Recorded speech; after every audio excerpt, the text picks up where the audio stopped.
Allez, cette question à présent, la BCE est-elle un petit peu gênée ou entravée si d'aventure elle veut réactiver son méga programme de rachat d'actifs, son QE? On en parle avec Eric Heyer. Bonjour Eric. Bonjour.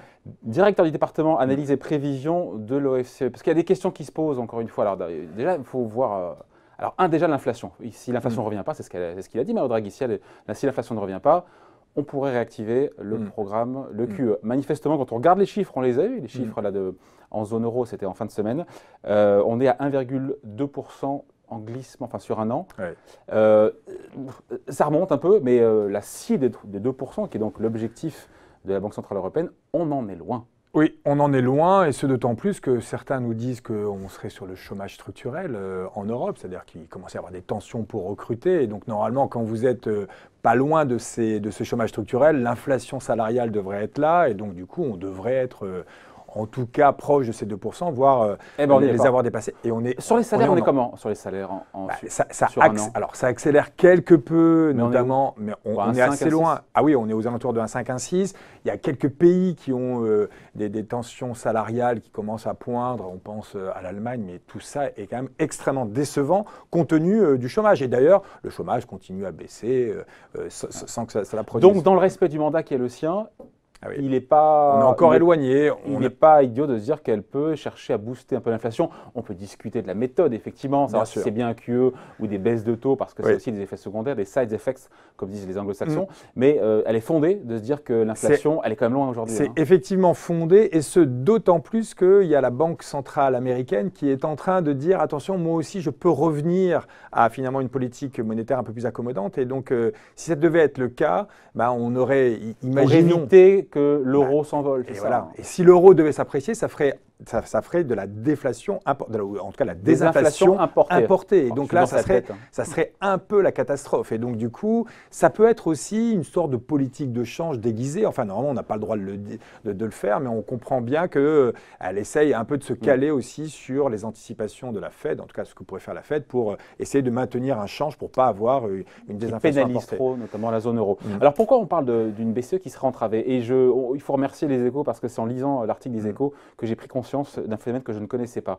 Elle nous dit, la BCE, éventuellement je vais réactiver mon QE, qu'elle avait arrêté en décembre, de 2 500 milliards d'euros achetés d'actifs, de dette publique des États. Pour la politique monétaire. Et apparemment, c'est ce que nous dit les Échos, je n'ai pas trop compris pourquoi, mais elle ne doit pas, la BCE, dépasser un seuil de détention de 33%. C'est-à-dire qu'elle ne peut pas être de la dette publique d'un pays, elle ne peut pas être créancier à hauteur de plus d'un tiers, sauf que ce seuil, manifestement, sur le Portugal, sur la Hollande, enfin sur les Pays-Bas, ce seuil a été dépassé. Elle est le créancier à plus d'un tiers. Elle a un tiers de la dette publique de ces deux pays et pour d'autres pays, on s'en approche. Ah bah oui, l'Allemagne, typiquement, on devrait être pas loin, parce que plus que la dette publique allemande... Mais c'est jamais vu ça dans l'histoire. Ah oui, non, mais monétaire. Le quantitative easing, c'était jamais vu non plus. Non, mais c'est-à-dire que le créancier des États, quasi majoritairement, en tout cas bientôt majoritairement, ça sera la Banque centrale. Pour l'instant, c'est un tiers. C'est un tiers. C'est pas majoritaire. Et justement... Enfin, on s'en approche. Hein, Ah, on s'en rapproche. Mais voyez, d'où ça sort non, mais David, vous voyez, si on regarde le Japon, c'est la banque centrale japonaise qui détient largement... Combien je ne sais pas le chiffre en tête. Ah, il est collé, ça y est. J'ai réussi, yes. Non, mais c'est pareil pour les États-Unis. Le problème non, mais à quelle hauteur? C'est intéressant de savoir si c'est 30, 40, 50, 80, 100%. Ouais, je n'ai pas le chiffre exact, mais vous voyez, il ne se fixe pas à ces limites-là. Et aujourd'hui, le Japon, quasiment, c'est la banque centrale et on a acheté directement toutes les émissions, donc ils ont dû dépasser des montants extraordinaires. Donc pourquoi mais pourquoi c'est un peu plus important en Europe? C'est parce que justement on n'a pas des eurobonds, on n'a pas de la dette européenne. Donc du coup on essaye de se dire, parce qu'en fait il y a une double contrainte. Il y a à la fois il ne faut pas détenir plus de 33% de la dette d'un pays, mais en plus de cela, quand on émettait, admettons avec un quantitative easing, il y avait au début on a commencé avec 60 milliards tous les mois, on est monté à 80 en 2015-2016, et puis on est redescendu progressivement.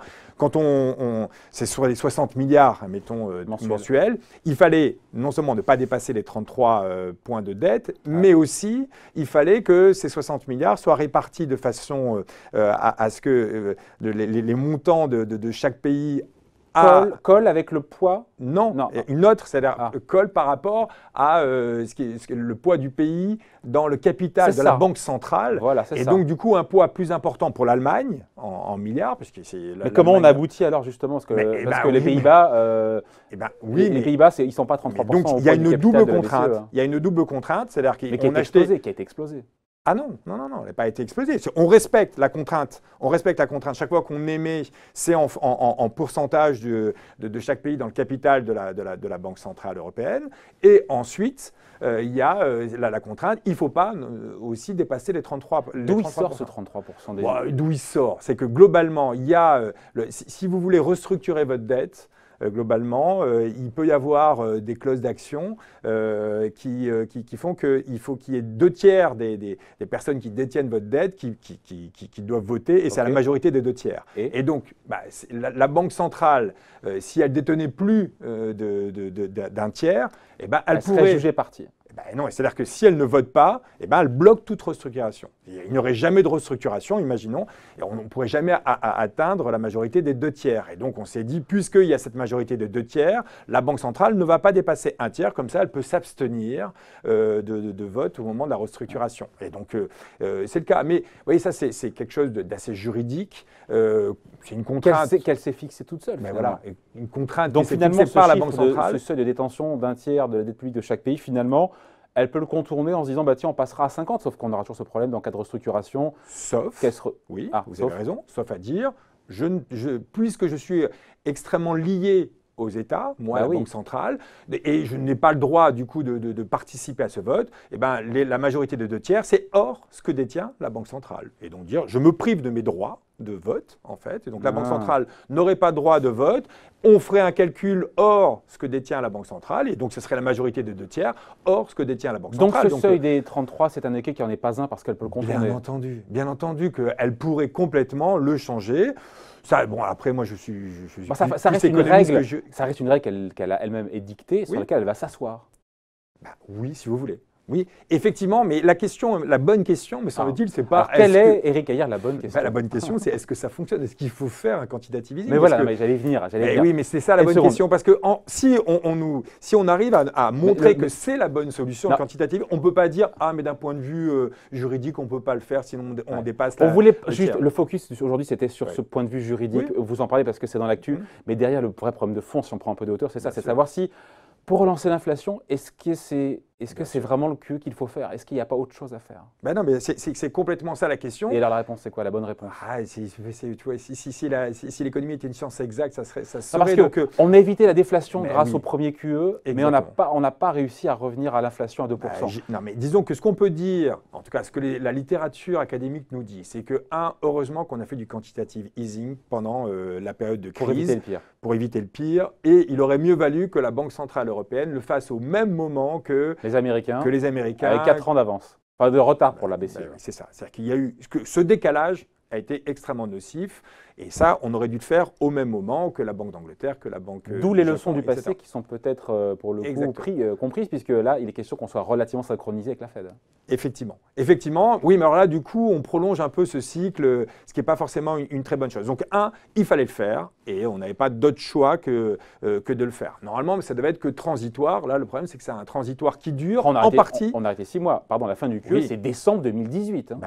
Oui, mais d'accord, mais normalement, la crise a commencé en 2008, donc c'est 10 ans après le début de la crise. Et donc, du coup, le fait que la Banque centrale s'y mette en retard, ça a aussi retardé la normalisation américaine. Donc ça a tout de même déréglé une grande partie des actions. Donc, il fallait le faire. Heureusement qu'on l'a fait. Est-ce que c'est encore ça qu'il faut faire, sachant que émettre de la monnaie pour acheter des actifs publics, pour faire baisser les taux d'intérêt, pour encourager l'investissement, la consommation, on a envie de dire oui sur le papier, sauf que ça a peut-être atteint ses limites. Il n'y a pas autre chose à faire avec cette oseille? Non, alors, alors attendez, on peut aller progressivement, mais quelle est l'autre action de la Banque centrale? Alors, soit la Banque centrale, normalement, c'est les taux. Oui, c'est les taux. Ils sont à zéro. Et ben voilà. Bonhomme, ils sont à zéro. Oui.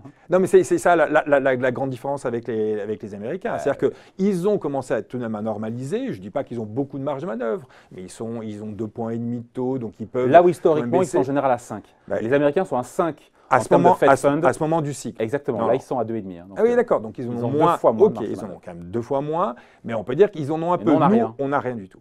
Donc on n'a rien du tout, donc on se dit que si on veut relancer, donc vous voyez, c'est là où aussi il y a cette nouvelle théorie monétaire, parce qu'on se dit, tiens, alors donc c'est la politique budgétaire qui doit prendre le relais pour faire de l'inflation, en fait. Tout ça financé par la BCE. Et alors, donc, du coup, avec un grand risque, si aujourd'hui on endette encore massivement les États, le jour où les taux d'intérêt augmentent, c'est la catastrophe. Et donc, du coup, on compte sur... Oui, mais la question, c'est est-ce qu'il n'y a pas mieux à faire, encore une fois, que les rachats d'actifs type obligations souveraines européennes, enfin par pays Il y a deux idées. Avec cette création monétaire. On peut se dire qu'effectivement, si on veut... ce qui est bien, c'est que les banques reprêtent au privé et pas aux États. Donc si on veut que, là aujourd'hui, les banques privées recommencent à financer de l'investissement privé, ce qui est un peu leur rôle, il ne faut pas qu'elles aillent acheter de la dette publique. Et donc, une idée, c'est de dire, c'est les banques centrales qui achètent de la dette publique, et comme ça, les banques, elles ont... Mais c'est obligatoire, elles ont des ratios de solvabilité, de liquidité dans lesquels... D'accord, il faut qu'elles en détiennent un tout petit peu, mais vous voyez, c'était un peu l'action des Japonais à un moment, ce qu'on appelait la stratégie du bazooka, c'est-à-dire que c'est la banque centrale qui a racheté toutes les émissions de dette publique japonaises pour dire aux banques privées, arrêtez d'en acheter, vous participez au financement de l'économie privée, ça c'est votre rôle. On se charge de la dette publique et on se charge des taux d'intérêt qui vont rester faibles. En tout cas, sur cette dette publique, il n'y aura pas de faillite de l'État. Éric, dernière question, parce qu'il ne nous reste même pas une minute. Voir qu'un tiers au minimum de la dette publique d'un État est dans les mains de la BCE. Qu'est-ce qu'on se dit? La BCE, principale créancière, encore une fois, d'un État. Est-ce que c'est gênant, c'est problématique ou pas? Alors, attends, il n'y a jamais d'action qui est parfaite. Il y a toujours. Mais est-ce qu'on cherche. Ça crée une dépendance. Enfin, ça crée une. Alors, après, la Banque centrale européenne, ce sont les États aussi. Donc, encore une fois, c'est une dette publique qui reste au sein des États, quelque part, avec tout de même. Donc, les États qui sont en fait créanciers d'eux-mêmes, puisqu'ils sont au capital de la BCE. On marche sur la dette. Oh, joli. Non, mais c'est sûr qu'on marche un tout petit peu. Attendez, alors, c'est un tout petit peu dangereux. Encore une fois, il faut voir quel est le first best et le second best. C'est-à-dire qu'il n'y a pas une action aujourd'hui, au moment de la crise économique, qui était parfaite. Donc, par défaut, ce que fait la BCE, on finit là-dessus, c'est bien. En tout cas, il fallait le faire. Heureusement que la Banque centrale... Oui, mais là, c'est le passé, moi je parle de l'avenir. Eh bien non, mais l'avenir, effectivement, moi je pense que ce quantitative easing, pour moi, il n'a de sens aujourd'hui qu'en réaction à ce que pourrait faire la Fed et donc à ce qui pourrait se passer sur le taux de change. Mais imaginons que la Banque centrale, puisqu'elle ne peut plus bouger les taux, si on lui interdit de faire un quantitative easing, alors ça veut dire que l'euro va exploser. Et si l'euro devait exploser, l'inflation, alors là, l'inflation, la croissance, exactement. On passe sous 1%. Et donc, elles se disent, attention, j'ai encore une arme, et cette arme-là, je peux encore la mobiliser, parce que les points de vue juridiques, ça, je m'en charge, on peut le changer. Bon, ça permet d'avoir un taux de change qui se stabilise, et c'est aujourd'hui une condition pour avoir un peu d'inflation, et pour pas trop perdre en compétitivité quand on a un pays comme la France. Voilà, merci en tout cas, merci pour ces commentaires signés Éric Heyer, directeur du département d'analyse et prévision de l'OFCE. Merci.